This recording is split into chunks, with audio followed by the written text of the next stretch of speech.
So this is the fifth week of our sermon by request time, and saved the best for last, if only because I needed the most time to think about it. Thanks a lot, Ken Levine. So the question has many facets, but it all boils down to a few ideas. How exactly does God work? And how or does God have a plan? And what choice, if any, do we have in that? So may this be a conversation starter, and may it trigger other things in your mind. But before I go any further, I must say I owe a huge debt of gratitude to this book, When Bad Things Happen to Good People. I have a copy, and if you'd like to borrow it from me sometime, it was written in the early 80s. It's been reprinted millions of times. It is a great book, and I would highly recommend it. I'll be sharing a few of the stories from that book here as well. In order to understand the way God works or doesn't work, and the plan God has or doesn't have for this world, I think first we need to wrap our heads around the nature of God. So why don't we start off with kind of a funny clip, and we'll go from there. So this harkens back to our July series, that God is not a white man. Okay?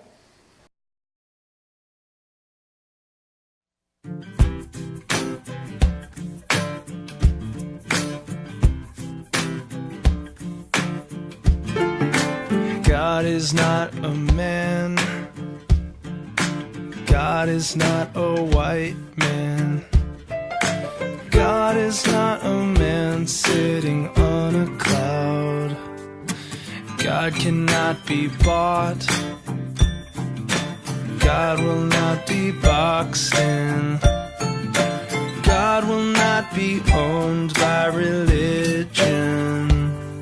But God is love. God is love, and He loves everyone. God is love. God is love, and He loves everyone.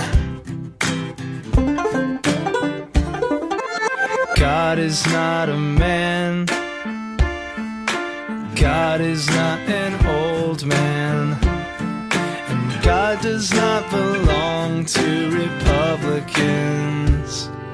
And God is not a flag, not even American. And God does not depend on a government. But God is good. God is good, and He loves everyone. God is good. God is good, and He loves everyone. Oh, da, da, da.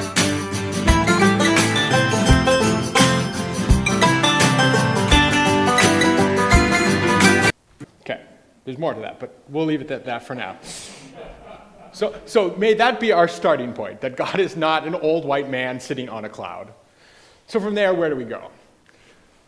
Some people throughout history have understood God as a watchmaker. So imagine God takes this world, and it's like God winds this world up, creates all the gears in it, winds it up, and then sets it back and just watches it unfold. And so God is not in the world, it's not part of the world, has no influence in the world. God is just a watchmaker who watches this little earth tick away. Well, I don't think that makes sense as an image of God, because I think for a long time we've understood that somehow God is an integral part of the way this world works and the way this world is. So if God is not a watchmaker God, well, maybe God is more like a puppeteer. So sometimes people have understood God to be a puppeteer, like God is controlling every little thing we do. So here's an example. I heard a wedding speech the other day. Let's call them Beth and Doug. So Beth and Doug were getting married, And the best man gives a speech at their wedding. And the speech goes a little something like this. Beth and Doug both arrive at a different wedding. They're single, they don't know each other. They show up, and the best man is telling us of their interactions. So they come, they don't know each other. And then there's this one moment in the night where one of the bridesmaids knows both of them and says to Doug and Beth, oh, you two should dance together. We're going to have like a square dance type thing. You two should dance together. So they dance together, and they're like, oh, that was kind of nice. And yeah, he's kind of handsome, and she's kind of pretty. And eventually they get married. But the catch of the story was this.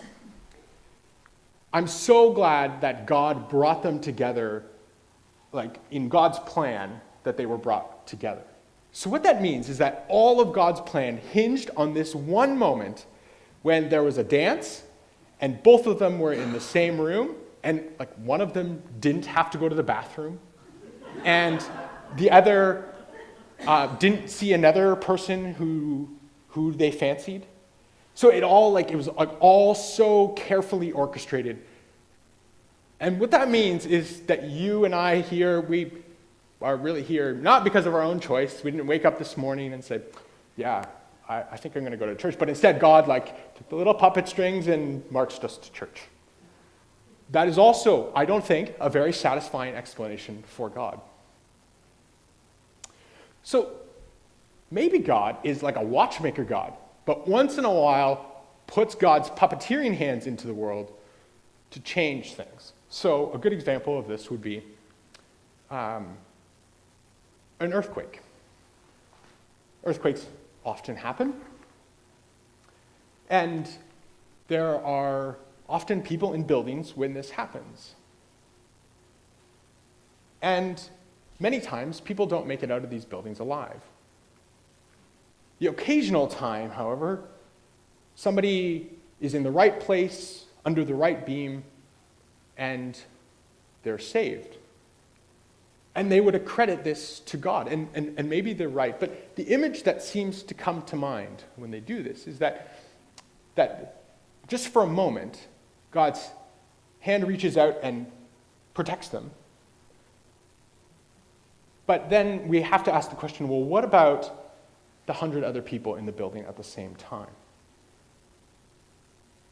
And we have to ask the question, well, why does that hand only reach in at certain moments and not at other moments? So I'm not sure this occasional interventionist God works as an image of God either. Or maybe God is sometimes God is described as a rewarding and a punishing God. So this guy is Norman MacDonald, and one day he was walking through a value village, and he saw a bobblehead doll. And he thought, hey, that bobblehead doll is really interesting. I want to know more about that bobblehead doll. So he bought it for $2.99. And he took it home, and he started doing some research on this bobblehead doll. And it turns out, maybe a little hard to see on this image there, but this bobblehead doll was made in the 1960s by the Laura Secord Company. When they were making these bobblehead dolls, they made 6 of them to commemorate the original 6 hockey teams. And so this guy is wearing a Montreal Canadiens jersey, but there's a problem. There's a B for the Boston Bruins jersey right on the front of it. It's a misprint. And there are only 17 of these bobbleheads ever produced. Maybe they recovered the rest, or so this guy had this really unique bobblehead doll. So he goes online and he says, I'm going to see if I can sell it. So a guy emails him and says, I'll give you $3,500 for this bobblehead doll. And he's like, I don't know. And so then he waits, and the guy emails him back a few weeks later and says, I'll give you $6,000 for your bobblehead doll. And Norm's like, I don't know. And so then Norm emails him back a few weeks later and says, $10,000 and the bobblehead is yours. So the guy pays him $10,000 for this bobblehead, which he only paid $2.99 for. Good investment, huh? But this kind of idea that like how lucky is he often translates into other parts of our life. There's this I think, really toxic idea known as prosperity theology, where if you pray more and you are more faithful and you give more, then God will bless you even more. And the earmarks of this, according to some prosperity theology people, is that the people who own millions, who have a lot, they are the only ones who are faithful and blessed by God. Well, I wouldn't say, I don't think that's the way God works. Sure, yeah. Yeah. What about seeking first the kingdom of God and you will fulfill the desires of your heart? And how that happen? Yeah, so the question is, seek ye... It doesn't happen instantly. It's a long walk of faith. Sure, so the question is, if I can reiterate your question, what about the phrase, seek ye first the kingdom of God, and it will fulfill the desires of your heart. He will fulfill the desires of your heart. So this is what I would say in response to that. The desires of our heart are different than, sometimes the desires of our heart are different than the desires of God's heart. If I desire a 100-meter yacht that I can park in Nanaimo Harbor for everyone to see, and that is the desire of my heart, is that really the desire of my heart? Or am I longing for something else and something more? Yeah, so I would argue that right. So the prosperity theology means that not necessarily because we have millions of dollars and the nicest car and whatever. Oh, no. Yeah. I've seen a lot of money and I've seen a lot of really unhappy people, and money can come and go in a day. You cannot build your life on. Exactly. And so my argument would be God is not rewarding or punishing somebody based on that. Definitely. Yeah. Yeah. I'm doing test people. Mm-hmm. And one of the questions that I'm on my note is, if you pray for something for yourself, like, oh, like if I started doing please God, let it be $100,000. So that's being kind of selfish. And God will honor and maybe praise you a little bit, maybe pray for someone else other than yourself. Yeah, so I would argue that's not the way God works. Have you ever seen the movie Bruce Almighty? Oh, yes. So in the movie, right, that's the exact thing he does, right? Everyone is praying for their lottery ticket to go really well, and so he just answers yes to all of them, and everybody wins $2, even though all of their numbers are right. And so I would say that, and it's kind of like that hand reaching in to protect somebody from the earthquake, like does God only reach into ta-da, your numbers are right this day? What about everyone else who's praying for that and thinking? And what I think is that, well, back to this one, the heart desires are something else. Yeah. Otherwise, there would be a book called When Good Things Happen to Bad People. Well, that's the logical thing, right? So that what about all those people who we think, I won't name names, who are very powerful and running for certain offices that, So the reverse of this is, let me tell you a story. I'll try to tell this as delicately as possible. So Harold Kushner writes about this story of a young boy who is walking home with his buddies one day. He's maybe 10 or 11. Sorry, I need to back up. The boy goes to school, and he has an eye test. And the eye test says that he needs glasses. So the boy comes home, and he's really distraught. And the parents can't figure out why he's distraught. The dad wears glasses, and the mom wears glasses, and the siblings wear glasses. Why? They can't figure out why he's so upset. Everyone around him wears glasses. What's the big deal?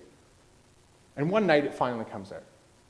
The boy, one day, just a little bit before his eye exam, was walking home with some buddies, and they run across a neighbor's recycling, and in the neighbor's recycling is a certain thing that boys his age, or maybe anyone, but shouldn't be looking at.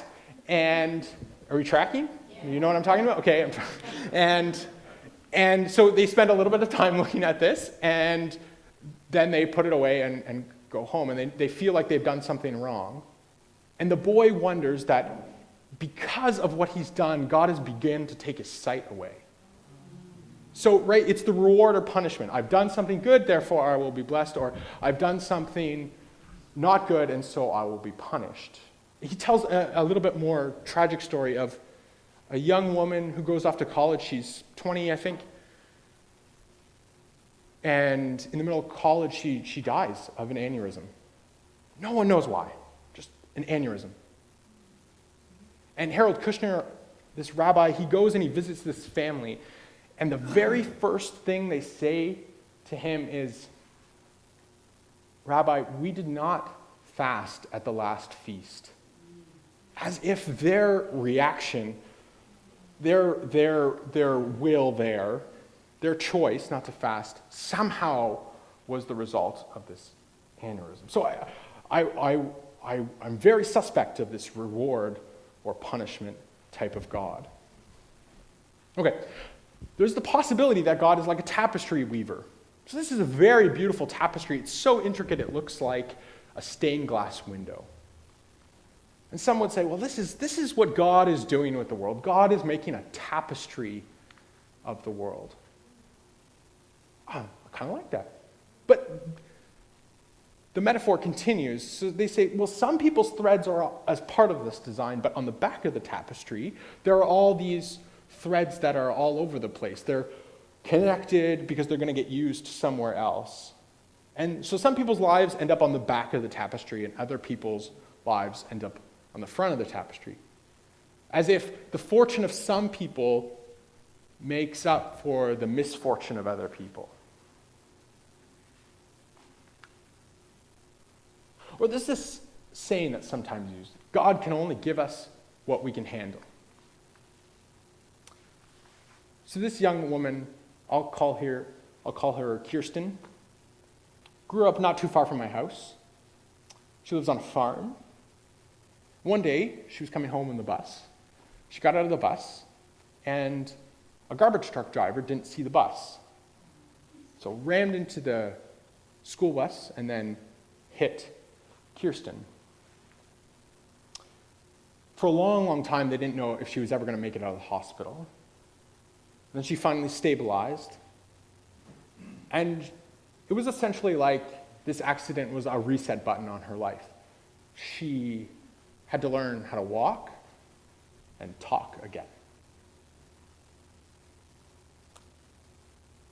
So was Kirsten's family faithful enough that they knew that God would give this to them? But the response would be, well, I wish I was a less faithful person so these things wouldn't happen. Or sometimes people think, well, maybe God is just like intervening so that to teach us something. So Kushner writes the story of a young woman who, goes and travels the world for 6 years, gathering antiques from all over the place. And her dream is to run an antique store. So she goes and she finds all these incredible things, and she puts them all in her store, and a week before it opens, the store burns down. And her friend's response is, well, maybe you weren't supposed to run this antique store. Maybe you were supposed to do something else with your life. Or how about the story of a pharmacist?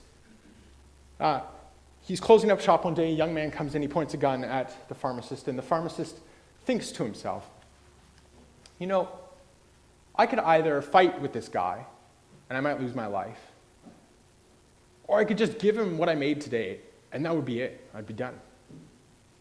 So he decides, I'm just going to give him the cash in the till and go on.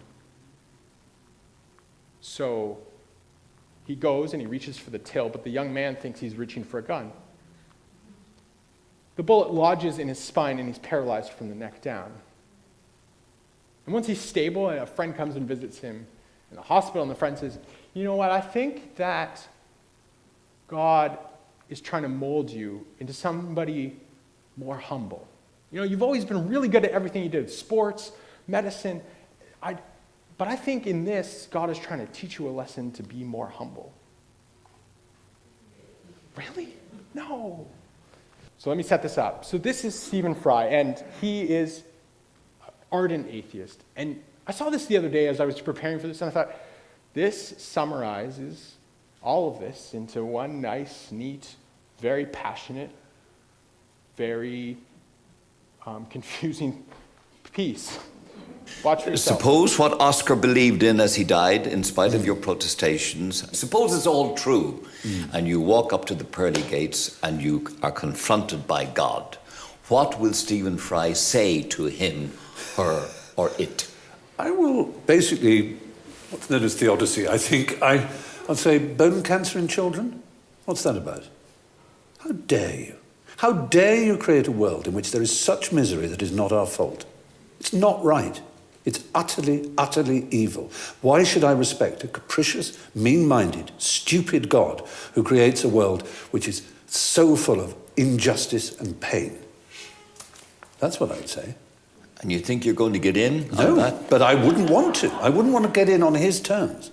They're wrong. There we go. So Stephen has some really interesting points there. But if we understand God not to be a watchmaker God, not to be a puppeteering God, not to be a God who occasionally intervenes in things, not to be a God who is punishing this child with bone cancer, not a God who's using her as or him as a back thread on a tapestry, not a God who's teaching a lesson for the sake of somebody's humility. How is God working in here? So why don't we just counter a video clip with another video clip? This woman is from the Big Bang Theory, but this is from her video blog on science and religion. As many of you know, I'm a scientist. I'm also a person who's part of an organized system of religion. In particular, I'm Jewish, and I believe in the tenets of Judaism, and I actually get a lot out of religious observance. You might be wondering, how can you be a scientist and also be a religious person? Scientists are only supposed to believe in observable, quantifiable things that they can physically have proof of. Isn't being religious fundamentally in opposition to everything that being a scientist is about? These are good questions. I'm a thoughtful person, I am a skeptical person, and I am not a person who believes blindly in anything. So how is it that I believe in God, and what does that belief look like? Well, maybe it's easier to start with what I don't believe God is. I don't believe God is an old man with a beard in the sky who grants you magic fairy wishes if you recite the right words or feel guilty enough. I don't believe that God can grant you a parking space if you pray hard enough. And I don't believe that God has set up some code of behavior, and if I don't live by it, I won't be granted my place in heaven among the angels. So if the God I believe in isn't all of those things, who is God? Well, the God I believe in is the force in the universe that drives all of the phenomena that we experience as human beings. God is gravity, and God is centrifugal force, and God is the answer to why everything is the way it is in the natural world. You might be thinking, well, that's not God, that's just science. I guess you're right, but in my cultural and religious tradition that goes back thousands of years, we have a tremendous sense of gratitude and humility for our place in the natural and scientific world. Understanding equations that describe gravity and pressure and force and torque is science, and that's amazing. But having a spiritual connection with that information, so much so that it brings you to your knees because it is so unbelievable, is what it means to have a relationship with God.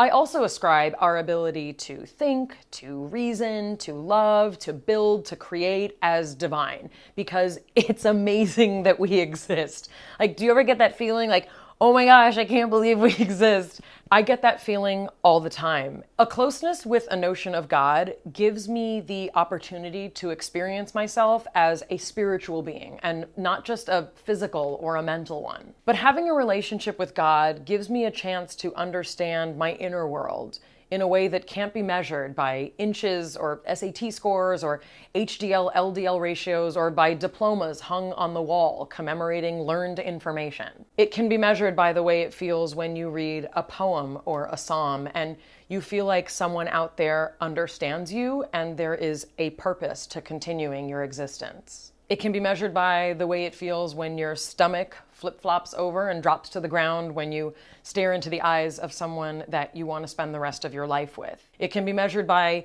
the enormity of emotions you feel when you look at the Milky Way or when your baby smiles at you for the first time. It can be measured by the depths of despair that you feel when someone breaks your heart. And it can also be measured by the hope you feel when you know that you will love again. So what do I get from religion? Well, my religious practice gives me discipline. It's normal and healthy for human beings to have boundaries, and I guess to what extent you want them is kind of up to you. For me, my religious tradition helps me to think hard about decisions I make. I only eat certain foods. I make it a priority not to gossip, to learn to be more compassionate, to find ways to repair the world, to meditate, to seek justice and pursue it. All of these things are guided by the structure of my religious faith. And I'm inspired by the notion of a responsibility to a universe that is governed by something bigger than me. It's okay for smart people to believe in religion, and we aren't always happy with how religion looks or how religious people act. But there's a force in the universe that underlies all of this beautiful chaos. And understanding the relationship between science and God, I think, makes me a better scientist and a more complete person. So I'm sticking to that. So this has been long. Let me just finish with one image. It's the image that we talked about with the kids up front. This image of a river which runs through it all, which sustains life, which is powerful, through which we cannot swim, and yet gives life.